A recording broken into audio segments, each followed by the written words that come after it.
உக்காரை sweet recipe செய்கிறோங்க. பார்த்திங்கன்னா பாசிப்பருப்பை ஒரு கிளாஸ் பாசிப்பருப்பு எடுத்து நல்லா வறுத்துக்கோங்க. நல்லா செவக்க வறுத்துக்கணும். ஒரு கிளாஸ் பாசிப்பருப்புக்கு ஒரு கிளாஸ் வெல்லத்தை எடுத்து நல்லா காய்ச்சி வச்சுக்கிட்டு, அப்புறம் ரவையையும் தேங்காவையும் போட்டு நல்லா நெய் ஊற்றி செவக்க வறுத்துக்கோங்க.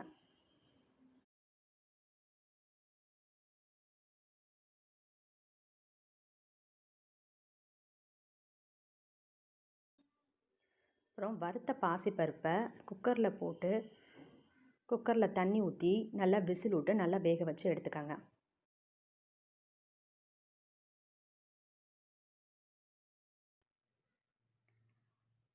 வேக வச்ச பாசிப்பருப்பை வறுத்த ரவையும் தேங்காவோட கலந்து நல்லா கிளறிட்டு வெல்லத்தை காய்ச்சி நல்லா அதில் ஊற்றிடுங்க.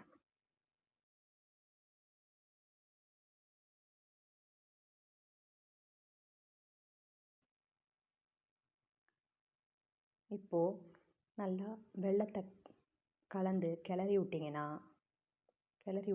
நல்லா மூடி வச்சு வேக வச்சுருங்க.